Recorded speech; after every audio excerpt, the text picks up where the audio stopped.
Hi, welcome to Above Deck, a below deck breakdown podcast. I'm Sarah Goldman, a photographer and former marine biologist living in Charleston, South Carolina. Joining me today, and as always, is my college roommate and co-host, Kelly. I'm Kelly Busby, former radio host and current volleyball mom, coming to you from my home studio in Columbus, Ohio. Together, we hosted the Socks with Sandals radio show on WFAL in Bowling Green, Ohio, and we are back again this week to discuss Below Deck and our love of all things Bravo. Today, we'll be discussing Below Deck Sailing Yacht Season 5, Episode 2, Tender Bender. That's such a great name. Here's your recap. Danny and Keith continue to flirt, and Chef Cloyce surprises the guests with a wrap at dinner. Gary crashes the tender, and his friendship with Daisy isn't in much better shape. The guests enjoy a day at a beach club, followed by a 90s Thai dinner. Kelly, how many shackles did you give this episode? I'm going to give this one 8 because it had a lot of elements that we've never seen before. Boat crash and a rapping chef. Yeah. Does Cloyce remind you a little bit of Chef Ben, like a young Chef Ben? Maybe? Yeah. A little bit. Yeah. That confidence. He's a confidence. Very promising cast member for me. I'm excited about him.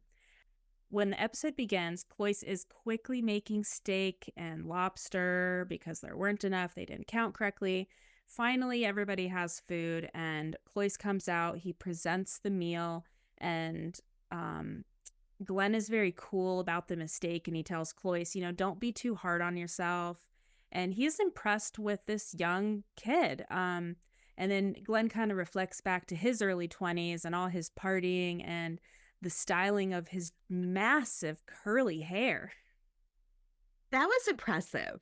Little sideshow bobbish, but very impressive. That was a lot of like Aquanet in that hair. But so Daisy did admit that she put Cloyce in a sticky situation. But he really handled himself well, don't you think? I did. Yeah, he just like focused and got it done. Yeah. So anyway, meanwhile, Gary's going to go pick up the dance instructor, and Glenn says, be careful with the rocks. A little foreshadowing, maybe? So we learn a little more about Danny. Like we were /are, she's very boy crazy, like 20 something. And she says she was a chubby college freshman chasing the wrong boys. And then she discovered the gym and became a cheerleader. Oh, right. Natural progression. Yeah. Oh, if I just thought of that, I should have been cheerleaders. By the way, she and I were watching the Dallas Cowboys cheerleaders documentary at the same time on Netflix. That's the kind of cheerleader she was, like the performance kind. Like, whoa. I could see her doing that. I love how you just get this feeling around her. Like she goes into a room and everybody just flocks to her. I mean, I felt very comfortable around here when we met. Oh yeah, we couldn't stop talking. It was just like, yeah, just love her. Okay, so now it's dessert time. That cake looked really good. I forget what it was, like lemon, strawberry, something. I mean, it looked beautiful. Great. So the crew gets into their leather and lace outfits for the guests, and the dance instructor shows them like how to walk like in a super sexy way. And Davide really got into it. And in his green screen, he says he once married a guy at a festival and then they got divorced a few years later. What? Just casually mentioning that. Oh, and by the way, he's straight though. Right. That must have been some festival. Okay, I'm not gonna lie, I was a bit speechless so I watched it back a few times and I just wanted to make sure I heard what I heard, because the way that he was walking toward the dancer and with his come hither eyes, like I would have never thought he was gonna say what he did say. But that's great fun. Festivals are a good time. Anything can happen. That's pretty darn sure. So my favorite part of this episode was watching Gary take off his costume, or the nightie that he had on. I know that dance he was doing. I know that dance he was doing. Yeah. It was the take off the sports bra after a workout dance. And I felt for him in that moment. I really did. I was like, that sucks. And we all wore those little like camisoles, like late 90s, early 2000s that were like with jeans or whatever. That's what he was trying to like heave over his shoulders. And it was just like a smidge too small, and definitely not cut for a man, but cut for a lady. And yeah, well, those things have no give to them. They're just like silk. if that. So Gary takes the dancer back to the dock and they're chatting. And then all of a sudden he hits something. And I mean, really hits something. Yeah. A rock. And he makes sure the camera crew is okay. Everyone's okay. He drops off the dancer and then he comes back, has to like knock on Glenn's door and tell Glenn what happened. And Glenn says, "Is it sinking?" "No." "Okay. Well, just keep an eye on the damage, you know, because we don't want it to flood the engine," which it must have like an interior engine. It's not an outboard. And it turns out that tender costs $180,000. We will never be able to afford this world, like this life. It just like that just blows my brain. That's the little tender. That's just the little boat, the baby boat. Mm-hmm. Did you notice Gary's spidey senses kind of kick in just before it happened? You could tell he sensed something was wrong because he stood up just before they hit, and he was like, "Wait a minute!" Yeah, he like just saw something. He must have seen dark shapes in the water. Yeah, and then boom, they hit, and like you said, thankfully nobody was hurt. The crew was okay, but everybody was like, "What just happened?" Yeah, scary stuff. He said he's driven right here like thousands of times. Like, he can't believe it happened. So thank goodness a camera person or somebody didn't go like flying out of the boat, because when you hit something and it like stops the boat, I mean, you can really go flying if you're not hanging onto something. Right. Okay, the next day, Glenn and Gary chat about the tender damage, and Gary has to get in the water and like take videos of the hull damage. And the fiberglass is really damaged, but fortunately it didn't penetrate like through the hull, so it's not going to affect the performance of the tender. Thank goodness. But seriously, how scary. Yeah. And you know, Gary was feeling like crap after this. Yeah, totally. Yeah. So the guests have breakfast and the boat anchors in a new spot so they can go to the beach club in the afternoon. And Dr. Contessa said the whole crew can come if they want to. Sweet, let's go. Let's go. And I love when charter guest Spencer says that they are on a champagne diet all day. So could we do that when we're in Fort Lauderdale in a couple weeks? Just one day. Champagne seems like kind of a bad choice, like out in the sun for some reason to me. But sparkling water? Yeah, we need something. Yeah, or maybe we do champagne and then water, champagne and then water. Anyway, we'll figure it out. So at the club, Anthony meets them. He's from South Africa, and he's going to be kind of like the host, I guess, for their little party. And Danny's attention immediately switches from Keith to Anthony. And they are exchanging numbers before you know it. I love how Danny and Deanna, did I say her name right? Yeah, I think so. Deanna, okay. Deanna, they both were so excited about how hot everyone in Ibiza is. I mean, they're like just right out of the gate, super hot people. And they're not wrong. No, I mean, they're not wrong. Some beautiful people at that place. I mean, you go there to dance around in a bikini. That's true. Me, I would go to dance around and swim around in my one piece with a skirt on the bottom. Like there's nothing wrong with that. No, they need to have beach clubs like that are like 40 plus. That would be perfect. There's like people with back hair and beer bellies, dad bods. Yeah, like, oh, that can be the name of it. It'll be like Dad Bod Central or something. That'd be perfect. So back on the boat, Keith and Emma are chatting, and he thinks Danny is a lot of fun. And it was funny how they kind of paired that with her flirting with the guy in the beach club. I mean, they've known each other for how long? Like 3 days? Yeah, maybe 2. Glenn and Davide compare their fancy toothbrushes. Toothbrush Chronicles. I wonder if this will be an ongoing thing, because that's kind of fun. It would be. He's like, ooh, I think my toothbrush will charge on your charger. Great. I just got mine. Cool. I need to know the brand. I want to know what the deal is with these toothbrushes. Yeah. So Cloyce, we've said his name so much it doesn't sound right. It doesn't I'm sound like me. sorry. No, it just sounds, when you say something over and over, it just sounds Mm-hmm. weird. So sorry. Anyway, Cloyce and Daisy are in the galley having a little chat, and she asks him where his name comes from. And he says, "What? I don't look like a Cloyce?" Like the flirting with these two. She said, I don't know what a cloice is. What is a Cloyce? He said it's British. Yeah, there was no Yeah. other information. And that's it. So the men did not bring their swim trunks to the beach club. Like, what? Mm, So not surprising though. yeah, if their wives weren't like packing for them. So Mm-hmm. now Daisy has to go dig through their suitcases and find their swim trunks. And Nope. then she has to wake up Gary to drive the swimsuits over to the beach club. Now, I Yeah. feel badly that he didn't sleep the night before. But shouldn't there be one deckhand available at all times? Right. I I mean, think it looks like he, it would have been Emma, right? Emma's available right yeah, but now. you know what? Both deckhands said that they had never driven that type of tender before. So maybe Yeah. they're just not ready to drive the tender, which kind of stinks if Gary's the only one besides Yeah. Glenn that can drive the tender. That's not great. Yeah, that's a big bummer.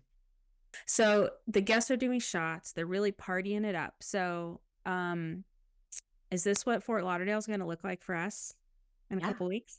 absolutely. DJs, alcohol just flowing from the sky, Mm-hmm. dancing, no book reading, no lathering of SPF No, 50, not bringing a no book. naps on the beach. That's for damn sure.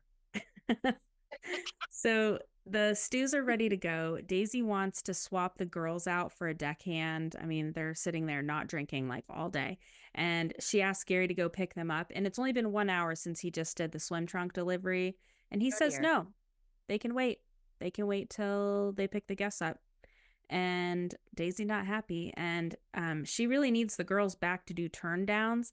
And, Yeah. I knew it was a bad idea to send the two girls. Like, that just didn't make sense to me. She should have just sent one, right? Did you catch Glenn asking her when she Yeah. decided to send both of them if she was okay with that? And she said no, but she'd make it work. Yeah. I think that with because the guests decided they wanted to be there longer than Yeah. just a couple of hours is kind of where I don't know, like the breakdown was. I mean, it wasn't her fault. I don't think she did it on purpose. Yeah. Um, Yeah. but it was unplanned. And so like doing a swap of staff would have made sense. But I don't know. Hmm. I just feel like you got like, dude, I get it. Like when I'm tired, I'm tired. And he's been Yeah. through a lot in the last like 20 hours, but Yeah. be a little Exactly. flexible, right? He needs to be more flexible. This is a super yacht. Like, you got to just like go with the flow. Right. So Gary is venting to Emma, and she points out that, this is not good that he and Daisy are not getting along on the first charter. Go, Emma. Go, Emma. Go. Somebody needed to say it. Yeah. This is Right? where like somebody in their 30s would say something, whereas a like female deckhand who was like 22 probably wouldn't say that to Gary. I kind of love it. Point. Cloyce is preparing dinner for this 90s themed party. I don't think we even saw anything 90s themed, did we? I just kind Not of mentioned it. really. So Gary Yeah. decides that he can, in fact, go pick up the girls and sub in Keith. And so Danny has to say her goodbyes to her beach club boyfriend. I think Gary took a step back to think this through. Yeah. Like I said, I'm sure Daisy wasn't doing all of this to intentionally make him grumpy, but it's so hard to do to take that step back and think when you're that tired. And those two Yeah. fight like brother and sister Yeah, exactly. in a weird So way. at 7:15, Gary drives his boatload of smashed guests back to the yacht, and they say they want dinner at 8 p.m. And I was thinking, there's no way they're going to be ready for dinner in 45 Nope. minutes. And Deanna meets them with more drinks. Oh my word. So now dinner has been pushed back to 8:30, and Cloyce is worried about things overcooking. His rice is starting to gum up for the Thai food. I was wondering why he started his rice already. I mean, how long does rice usually take to cook? So like when I cook rice, it's the boil a bag or the rice in the microwave, real quick. I know I'm Like, fancy. regular Um, rice can take like 45 minutes or an hour. really? Okay. And Okay, he that was makes sense. told to like they're having dinner at 8. So he was Yeah. like having it ready at 8. But yeah, he should have at least maybe waited until the guests were back to maybe like start. I don't know. Yeah. That's hard. That's hard to plan. Yeah, it is hard. So Danny asked Keith if he took good care of her beach club boyfriend, Anthony, and he says she is punching. Have you heard this term before? No. Apparently it means like this guy is out of her reach, he's too good looking for her, and she calls him a budgie smuggling boofhead. I heard it as punchy. And I thought like he meant she was being a bit straightforward or brash toward him. Like, Mm-hmm. or I don't know. But I did like the budgie smuggling boofhead remark. And I think I'm going to start using that because, and I did Google it. Boofhead is an Australian informal word, if you needed to be told that, for a fool. Ugh, what a boofhead. I love it. Okay. Boofhead. I want to remember it too. So finally, the guests sit down around 9 p.m. and I'm impressed they're still upright. They've been drinking all day. Yeah. So here comes the first course. It's Thai food. It looks beautiful. They love how it tastes. And the guests ask Chef Cloyce if he will do a shot with them. And so he goes to ask Glenn. Glenn approves it for him to do a little half shot of this Japanese whiskey. And then Cloyce decides to do a wrap for them. I did not see this coming. No. Everything was flowing that night. The drinks, the verses. How old do I sound saying all of that? 38. Okay, thank you. Danny is really grossed out by cleaning showers, and I can see where she's coming from. It's the hair. Can I tell you about a gross shower experience I had? Okay. Go ahead. Okay. I forget where I was, but I was somewhere with my mom staying in a hotel, and I was showering, and the hotel room and bathroom looked very clean. And then at some point mid shower, I looked to my right at like the wall of the shower, and it was covered in hair, like covered. But More hair than I could like, go like this and kind of splash water to like get it off. So I just had to leave it. It was really gross. I did put that in my review of the hotel. What did you think about Cloyce's skill list? I feel like he's an old soul. Like he knows what he has to offer. He's just could do a little bit of everything and he's not afraid to share that with people. I think that's kind of cool. Yeah, it kind of reminded me of the Napoleon Dynamite scene where he says like what kind of special skills do you have, like nunchuck skills? Because he said he's skilled at poetry, archery, dancing, and magic. Magic. As the cards fly everywhere. Yeah. That was funny. So Emma and Daisy talk about Gary's attitude towards her, and Emma, she's kind of commiserating. She sees what Daisy's talking about.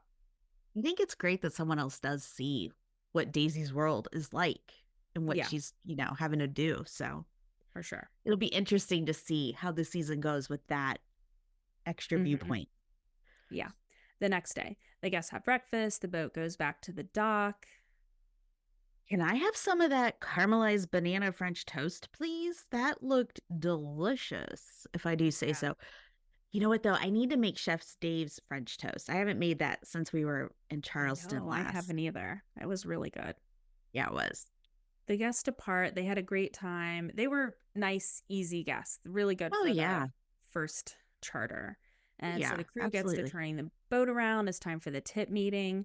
And Glenn thought the charter went really well, except for that kind of hiccup with the first dinner. The tip is $15K. They all cheers with champagne, and Daisy says, "Enjoy this moment because this is the last time we'll be friends." She says they'll either F or F. Fight or... I died. Yeah. So much truth spoken in such a short sentence. And Glenn, did you catch what Glenn said? He said, no. Or both. Most likely. I think I could feel the side eye coming from Daisy when he said that, though. So funny. So Danny gets a text from Anthony, and I'm wondering if they're going to meet up on the night out. Fun. everyone's getting dressed. Cloyce gets slicked up. He said he likes to feel very elegant when he dresses up. I was going to ask what wine socks were, but then we find out they're literally socks with either wine bottles or wine glasses on them. Hey, look, just because you're dressing nice doesn't mean you have to be super serious. You can have fun socks. That's right. He was like a party down below. Oh, careful now. So now time for my favorite part of sailing yacht. What Glenn gets up to when the crew leaves the boat. So he's practicing his Spanish on Duolingo. Did you take Spanish, by the way? I did. I thought so. Okay. Yeah. So why is it that Spanish books always talk about discotecas? Is it because they're from like the 70s? Like probably. I've literally never needed to ask somebody, ¿Dónde está la discoteca? Or, ¿Dónde está la biblioteca? Like, I've never had to ask where the library is either, but I guess it's good just in case to have it in your back pocket. Yeah, it was either el baño, la discoteca, or la biblioteca. Yeah. I mean, what more do you need? A dance party, a bathroom, or the library? I mean, I did like when Glenn said, "See, baby." I love that. That was so good.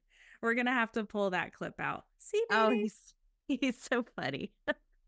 So the boys step away to smoke at dinner, and Cloyce tells them he thinks Daisy would make a good wife. And Gary loses it. And then in his green screen, Gary says she would eat him alive. Yeah. Yeah.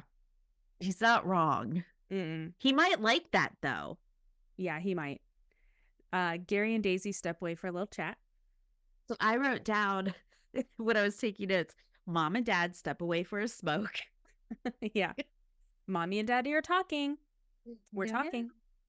So she tells him he's got to get his head in the game and don't be like fighting with her the whole season. And in his green screen, he says he still has feelings for her. I was kind of surprised. Her kind of broke a little bit. I know. And Daisy says this season, you're either in my corner or you're not. No one puts Daisy in the corner. That's right. And we have a little preview for next time. It looks like Cloyce is going to get in trouble for doing some water sports. So interesting. Yeah. Interesting. It's time for Hot Tub Convo, where we discuss what's happening with our favorite Below Deck cast members. So Casey, the stew from Adventure, got married, probably in Costa Rica. She looked absolutely beautiful. She did. It looked like a very intimate ceremony out by a pool, and she just really looked really nice. So congratulations, Casey. Yay! So Kelly, you know this, but I saw Culver last weekend. A little impromptu meetup in DC. His boat that he's working on was docked there, and I was there for work. And we just met up for a few minutes, chatted, took pictures, made a little funny video for Instagram. But he's doing great. He's going to be up in the DC area for the next month or so, and then I think they'll be heading back south. He said they usually stop in Charleston, so maybe I'll get to see him again here in another month or so. Yeah. Did you get to see? I just completely blanked on his name. His alter ego, Keith Stone. Oh, Keith Stone. I did not see Keith Stone, but my friends I was with, they are not reality show people, but I pulled up season 1, Below Deck Down Under, the episode called like Pirate's Booty or something like that. And where Keith Stone like comes out and he gives that girl a lap dance. Oh yeah, he does. This is Culver. They're like, okay.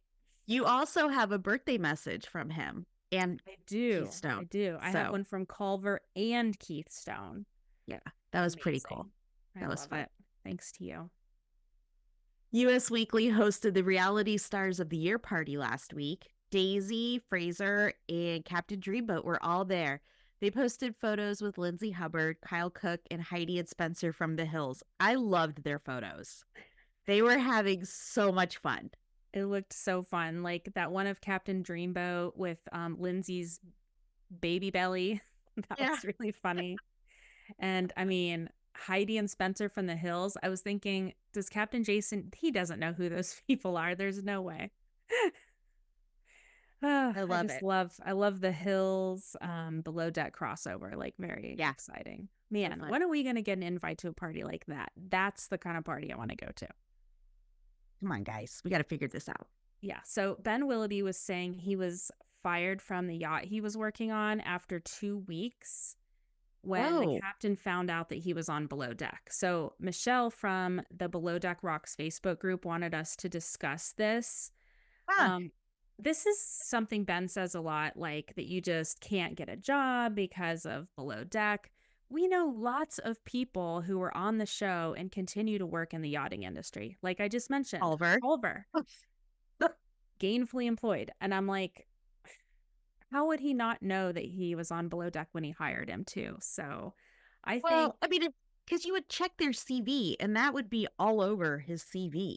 yeah, you would think, unless he's leaving it off on purpose, but it just doesn't make sense to me. Now maybe he saw how he acted on Below Deck. That could be another thing, but I think there's more to the story. I do too. Yeah, I so haven't seen I just pictures of him and Sonny lately. yeah, I think they're still together, but Okay. yeah. Anyway, so yeah, I definitely think there's more to the story on that, and yeah, that's interesting. Yeah, absolutely. So Captain Lee has taken his nightcap show overseas, and some of our listeners went to his shows in the UK. A TikTok video surfaced last week from one of the shows, and he was asked who his least favorite below deck cast member was, and he said Captain Sandy, and we all know why. Good gravy. He This opened was all the cans. He did. He was like, "You want to know? I'm going to tell you the truth." I think he's knows like his time with Bravo is done and he Yeah. just doesn't give any two F's. Like he's just putting it all out there. Yeah. Um I don't I mean, is the whole feud between them, does it all stem from the season where she took over for him and she fired Camille without asking I don't him? know. I think he I just doesn't like her. Yeah. Because he It's kind of weird because referred to her as being fake and like not yeah. doing her job. I'm like, how does everybody else love her and love to work with her, but you don't like her? I mean, I it's weird because she has always said nothing but kind things about Captain Lee. Mm-hmm. So there's got to be something else there. Yeah. I don't know. It's Yeah. odd. I liked whoever either made the video or was standing by the person making the video. And he said, when Captain Lee said, and we all know why, the guy goes, why? Why? No, we don't. That's why we asked. Yeah. But I'll So, tell you the funny part about that video, though, Sarah. You sent me this article, and I go to the TikTok video because you said watch the video. So I go to click on it, and it's a clip from RuPaul's Drag Race. And I mean, the performer was, they did the splits. It was a mate like jumping up and doing the splits. And I was like, damn, this is pretty impressive. I'm not really sure, though, what it has to do with Captain Lee, but I'll watch you're it. like, why did you send this to me? I'm just remembering that our listener Michelle, she went to like the next night of his thing, and Oh, I think yeah. she asked a follow-up question, and I saved the response, like the video, but I forgot to watch it, so I need to go back and I'll report back Okay. if anything else was said. But Oh my gosh. a lot Yeah. of hot tub convo this week. My goodness. That's good stuff. You know, we got a lot of Yeah. stuff going on. Mm-hmm. Seasons are changing. Yeah. So it's time for our segment, Join Me in the Wheelhouse, where we decide who needs to see Captain Glenn for a stern talking to. All right, Miss Sarah, who do you pick this week? I am going to pick Gary just for not having a great attitude about going back. Also, Daisy for sending two stews and not kind of like thinking that through a little bit better. Yeah. So mom and dad. Yeah, mom and dad to Okay. the wheelhouse. Well, that's it for this week's episode of Above Deck. Thank you to our team at Hurrdat Media, especially Grace. Please subscribe on Apple, Spotify, or wherever you get your podcasts. Don't forget to tell a friend, and please rate and review us 5 stars only. Please follow us on Instagram at Above Deck Pod, and you can email us at abovedeckpod@gmail.com. And you can always watch our episodes on the Hurrdat Media YouTube channel. Until next time, I'm Kelly Busby. And I'm Sarah Goldman. We'll see you next week.